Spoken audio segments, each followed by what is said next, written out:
রাত তখন প্রায় 1টা, চারদিকে নিস্তব্ধতা। জানলার বাইরে শুধু হালকা বাতাসের শব্দ, আর আমার সামনে জ্বলছে ফোনের স্ক্রিনে গেমের লবি। প্রতিদিনের মতোই একটা ম্যাচ খেলার জন্য বসেছিলাম, কিন্তু সেদিন জানতাম না একটা র্যান্ডম ইনভাইট আমার জীবনের সবচেয়ে মনে রাখার মতো স্মৃতির জন্ম দেবে। হঠাৎ একটি ইনভাইট এলো, শাকিল এফএফ।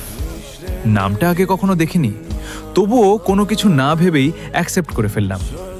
টিমে ঢুকতেই ছেলেটা একটু লাজুক কণ্ঠে হেসে বলল, ভাই আমি খুব ভালো খেলি না, ভুল করলে রাগ করবেন না। আমি হেসে উত্তর দিলাম, গেম তো আনন্দের জন্য, জিতলে ভালো, হারলেও সমস্যা নেই, চল খেলি।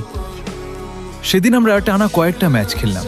ছেলেটা খুব বেশি কিল করতে পারতো না, কিন্তু টিমের জন্য নিজের জীবন পর্যন্ত দিয়ে দিত।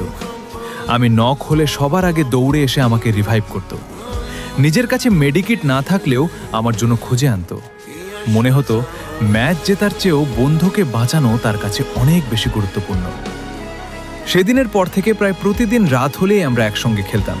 ম্যাচের মাঝেই হাসাহাসি, গল্প, মজা, মনে হতো যেন বহু বছরের পরিচয়। একদিন খেলতে খেলতে আমি তাকে জিজ্ঞেস করলাম, শাকিল সারাদিন কি করিস?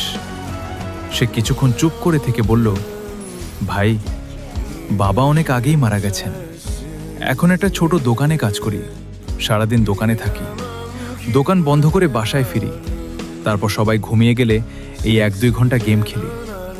এটাই আমার নিজের জন্য বেঁচে থাকার সময়। আমি আর কিছু বলতে পারিনি। সেদিন বুঝেছিলাম ফোনের ওপাশে শুধু একজন প্লেয়ার ছিল না, ছিল একজন সংগ্রামী মানুষ। এরপর দিনগুলো খুব সুন্দর কাটতে লাগলো। আমরা একসঙ্গে অসংখ্য ম্যাচ খেললাম, অনেক জিতলাম, অনেক হারলাম, কিন্তু একটা দিনও এমন যায়নি যেদিন শাকিল আমাকে ইনভাইট দেয়নি। তারপর হঠাৎ একদিন শাকিল অনলাইনে এলো না।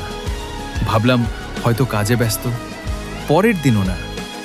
1 সপ্তাহ, 2 সপ্তাহ, 1 মাস। প্রতিদিন তার আইডিতে ঢুকে দেখতাম লাস্ট অনলাইন 33 days ago। তবুও মনে মনে শাকিলের জীবনের গল্প আমি এক ভিডিওতে বলে শেষ করতে পারবো না।